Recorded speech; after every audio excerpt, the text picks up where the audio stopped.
Happy New Year! Happy New Year. Hey friends, you're watching BrainStormAcres. I'm Henry. And I'm Irene. Today we're going to talk about New Year. Well, the New Year, not New Year the day, but the entire New Year.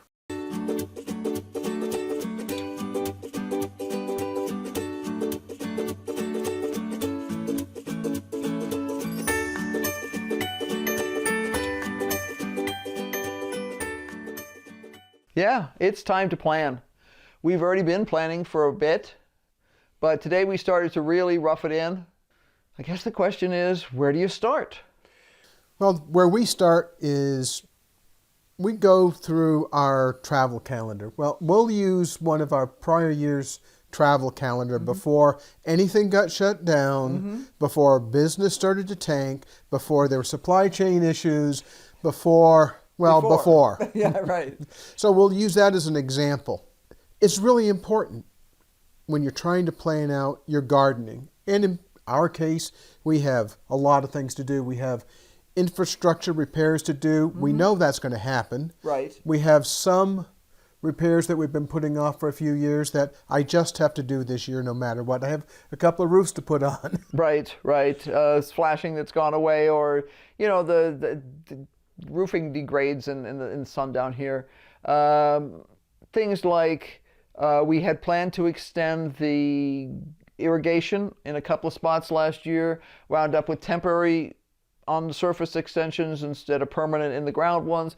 This year, when we build that next bed, we want to go ahead and get that all underground so it's there. We don't have to fuddle around with it anymore. I'm not tripping over anything.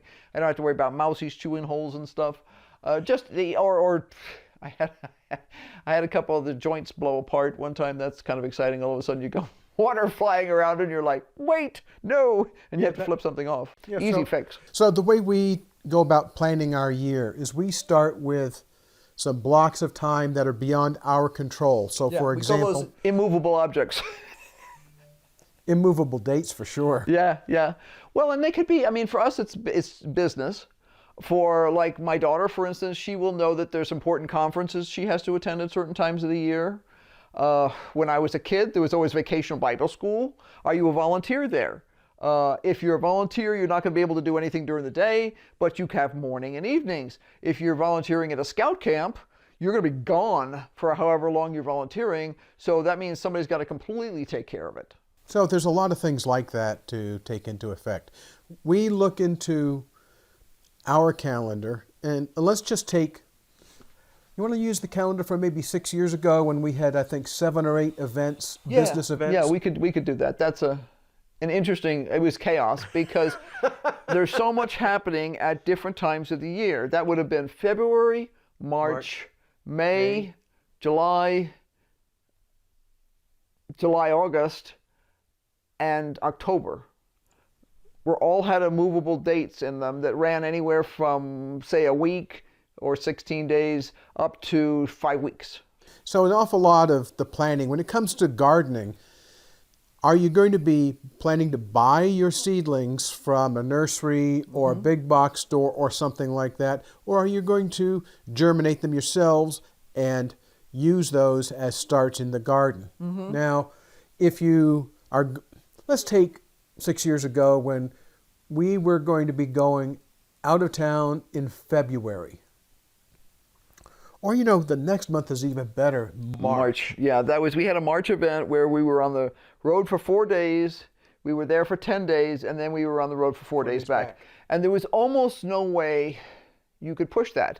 Coming back, you could push that a little harder. We had to do 4 days to get there because if you had a flat tire, if you had engine trouble, if you had anything that went wrong, you had to figure that we'd lose at least a half a day, if not a full day. So you always needed to roll in early. And if you rolled in early, we actually went sightseeing a couple of times. We got to do the Natchez Trace one year because we were in Mississippi, which was cool. We had never had a chance to do that before. But you always had to have some slop in your travel just in case it was a disaster. So what made March a particularly bad month to be gone for 16, 18 days, something like that, was either when we need to be acquiring seedlings to be putting out earlier in the year germinating seeds to be putting out.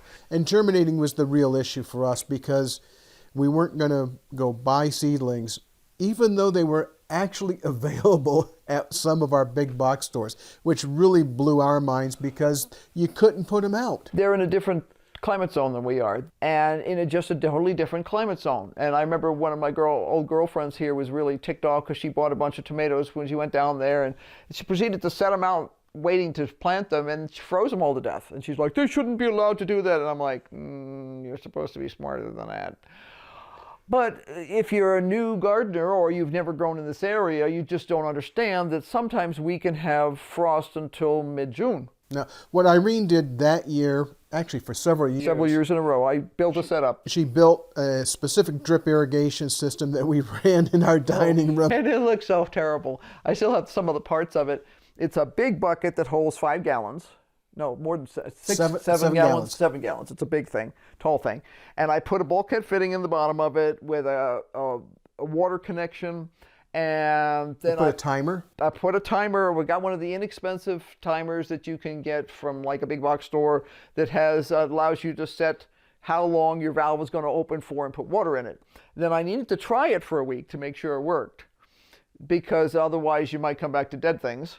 And all I was doing is I wasn't doing anything fussy with little emitters or anything like that. I had a single tube of water that came down into each tray.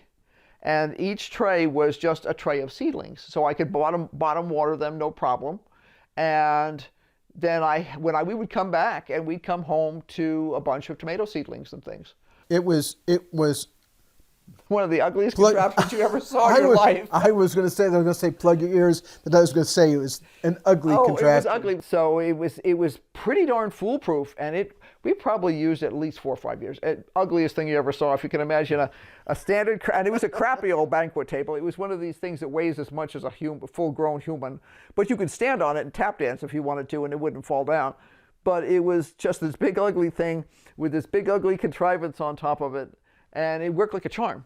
There was another time later in the year when we were going to be going to yet another event. And the problem there was we needed to put our green bean seeds in the garden outside, and we had to make sure that the outside irrigation system was working right, because around here, if you don't water every day, nothing happens. It dies. We used to go to a big event that spanned the very end of July and a good chunk of August. The system that Irene set up for germinating in the house, in the dining room. In the dining room, yes. Worked perfectly fine. But once you put plants outside, yeah, it's a whole different thing. You have to have a way of making sure that things are working right. And around here, it's difficult to find somebody who will come in and tend your garden even once a week reliably. Yeah. And once a week guarantees that if the irrigation didn't work right, or if the water ran out, or something else untoward happened, everything would be gone. But we discovered this interesting problem that we just didn't think about when we went. I had planted the green beans at the same time I would normally, and we came back and they were gone. They'd all been harvested. We got just the end of the season because they came on while we were gone. Our friends had more green beans than they knew what to do with, but we got almost nothing. And I said, well, that's not going to work. Why am I planting a garden? Why am I putting all that effort and fertilizer and water into a garden when they got most of the tomatoes and they got most of the green beans? So we realized then we had to shift when we planted so that they might not get any green beans, or I'd give them some after we got back. But we learned to plant the green beans right before we left to go to Pennsylvania, and then we would harvest them. They would just be coming on when we got back. Our last event, well, our second to last event of the year was always in October. That was a problem because October is a very iffy month for us. If we make it past the 15th of October without a hard freeze, we will often make it pretty close to Thanksgiving. But frequently we would go, and we were driving to California, so you're not going to pop back overnight. And while we're there, we'll find out it just hit 20 degrees at home, and it's been 20 degrees for 3 days. So there's a bunch of basic decisions that you have to make when you're planning out the year. In our case, we'll go back to that 6-year-old plan. We had immovable dates, things that we had to attend at specific times. As Irene said, it doesn't matter if you're going to scout camp, overnight camp, and assisting with that, or vacation Bible school, or doing during a day camp. All of those things eat into your time to be doing gardening, or for that matter, maintenance and repairs around your place. We split growing things into compartments. Some of our food is things like, it's not that they're not fun, it's just that they're considered to be sort of mandatory. Large quantities of green beans, purple beans, and yellow beans that are all frozen, sitting in the freezer, ready anytime we want some veggies. That we consider to be part of our integral production of food. Fun food is things like our husk cherries. They are not a mandate. They are not something we have to have. To have something that is as tasty as a husk cherry, right there, grabbed fresh from your own garden, is just decadent. I consider actually asparagus to be kind of in that category too. It's like when we're growing tomatoes, we grow a huge volume of tomatoes for sauce. The sauce holds us, and that's our goal always, to hold us through to the next season. We did it beautifully this year, and we have made a lot of pizza and other stuff with tomato sauce this year. That's both a necessity, and then we grow some varieties like the Big Beef and the Manta Orange and stuff like that for tomato sandwiches and BLTs and stuff like that. You can use the regular ones that we grow on those sandwiches too, but there is that big tomato flavor. Now there's some things that we grow. It's kind of fun, but it's really not so much fun. It actually serves a dual purpose. Right. We'll grow some new varieties of tomatoes just because we're curious. We'll grow some varieties of tomatoes because they have a very specific purpose if they yield. There's a lot of things that we try growing that way that are fun if we get them to come off, but it's not necessary for us in our plan. There are a lot of decisions to make when you plan your year out, which is what we're doing right now. What kind of varieties are you going to grow, which comes back to when are you going to be there?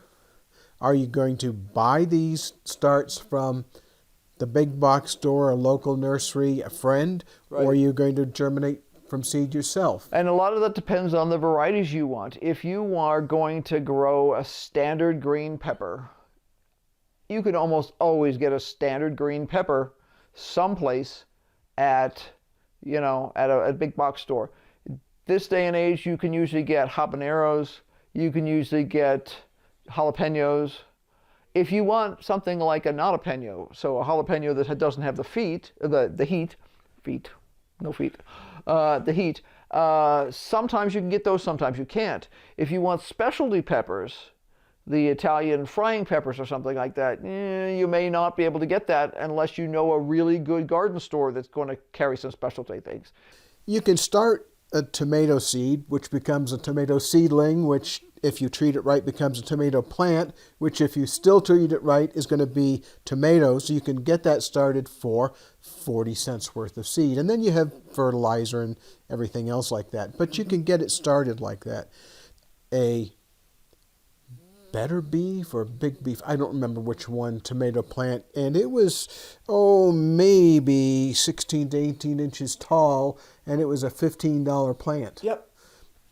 You can't afford to put too many tomato plants in, and I would say if you're going to spend $15 for a plant, it's mostly going to be because you want to have a fresh vine ripened tomato. But if you're looking to do a cost-effective, massive production system where you're going to be canning and drying and doing all those kinds of things, that's a pretty expensive way to grow tomatoes. And Henry's right. If you just want, and I know people, and this totally makes sense for a lot of people, you want one pot with a tomato in it, you want one pot with a pepper in it, and maybe you plant a few little radishes around it, and you are happy because that's all you want, is you just want a couple of things in your life that's kind of fresh and you get to pick it and eat it. and you get to grow it to exactly the ripeness that you like having, and maybe you like your green peppers to go all the way to red so they're extra sweet. You know, you have those options then. As you can tell, there's a whole lot of choices when it comes to things that you're going to grow. Mm-hmm. But again, our approach to planning starts with what are the blocks of the year they're going to be Right. unavailable to us. That Right. means we're not going to be here, or we're not going to be here enough, or something else is going on. So those big blocks of time. And then the next question is, what's the goal? We have things that are fun food plants that we're going to plant, and then there's things that are production food plants. Right. So we make those decisions and then ask the question, is that a variety that we can get at a big box store at a nursery, or can we convince or connive or coerce a friend into growing the seeds? Early this year, we wanted to try, well, last year, 2021, we wanted to try the Thai basil. We had never had it, and we managed to locate a plant at one of the big box stores. So we bought it. Once we had tried it, we decided we absolutely loved it. So I bought a pack of seeds. You get like 9 million seeds, and they're the size of a grain of salt. I'm glad you have good manual dexterity. I still wound up with way more plants than I wanted, but they were wonderful. And I actually wound up leaving a couple of them in the greenhouse, and the whole greenhouse smelled like Thai basil. It was so awesome. You'd go in there and it was wonderful. It was just so delightful. It was covered with flowers, covered with, it just was great. And I plan to put more out in the garden this year because they are covered with flowers like crazy. And the pollinators would just adore them. And they had, like the regular basil, it grows, it blooms, and then it's kind of done pretty quickly. Once it's bloomed, it changes the flavor and stuff like that. So you kind of need to have a succession planting of that. But the Thai basil didn't change flavor when we had it bloom and stuff like that. So I want to grow more of that in the garden this year. So, as you can see from this little bit of a discussion, there's a lot of more discussion to go on.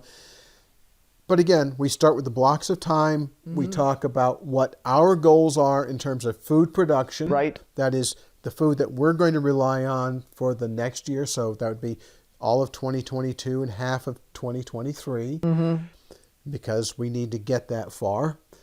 And then we make the decision, when do we need to seed? Are the varieties that we're looking for available commercially, or are we relying solely on our ability to germinate from seed? Right. So there's all kinds of questions like that you're going to have to answer for yourselves. But Irene and I will walk you through a lot of those decisions over probably the coming week, because there's a lot of issues when it comes to varieties, and there's a lot of tricks when it comes to choosing plants for where you live. Yeah. Because not everything is going to grow well where you live. No. We've been gardening for many, many, many years. In lots of places all over the U.S. And some things, like when we lived in Massachusetts, Burpees would send us a catalog, and it would have highlighted the variety that they recommended for our area. And because we were new at growing in that area, we just went with the variety they recommended, and it worked like a charm. Oh my gosh, they were almost never wrong. It was just a matter of whether we liked that particular variety more than another variety or something. But we could grow that stuff super reliably. When we moved out here, it was total fail. I don't know what, I assume that they were working based on our climate zone, which is a 7B, but a lot of authorities will tell you that west of the Mississippi, the climate zone thing is a disaster, because it doesn't tell you how early your spring is, how late your fall is, what your weather is. It gives you like a vague temperature range and stuff, but it does not give you first and last days of frost. It does not give you any of that kind of stuff that you so desperately need. This is the only place I've ever lived, and I lived a long time in California, but this is the only place I've ever lived. We both lived a long time in California. Yes, we did. So it wasn't just you by yourself. Both inland and also on the coast. And this is the only place I've ever lived that I can reliably grow in the shade. In fact, I have to grow some things in the shade because they just can't take the strength of the sun. Well, as you can tell, there's a lot more to talk about. And we're going to end it right here because Irene's going to be talking about a lot more of these things, probably by herself when I'm off doing some other things, because there's runs to the post office, there's runs to the big box store to get supplies for all the things that we've got to get done around here. And we do go together sometimes, but sometimes it makes more sense. You know, he had to go down the other day for prescriptions. I look at it this way. If I leave the house to go into town, it's an hour, best case. If I'm going to go up to Williams, which is the closest town, it's going to be 3 hours. If I'm going to go down to Chino for a quick run to something, it's 4 hours. And if I need to go all the way down to Prescott, it's going to be at least 6 hours. So Irene's going to be doing a lot more of these kinds of shows by herself. It's not because I don't want to. It's not because I don't have something to contribute. No, we've already talked about it by the time it gets to the video. It's because I'm probably not here, or I'm out working on something else. Right. Say goodbye, Irene. So be sure to like, subscribe, and hit that notification bell because we are going to be super busy in the next month or two. 6 months. Doing, 6 months, year. Cranking through all the different things that we need to do. Lots going on. You don't want to miss it because you never can tell when you get some new tip or trick or something you've forgotten. And you know, if you have some tips or tricks for growing in your area or doing something on your homestead, let us know. Because although we have a lot of life experience that's taught us a lot of things, we definitely don't have the corner on the market on ideas and ways to go about growing. And every area, every situation is a little bit different. So, until next time. Bye. Keep brainstorming. Obviously, we have to right now.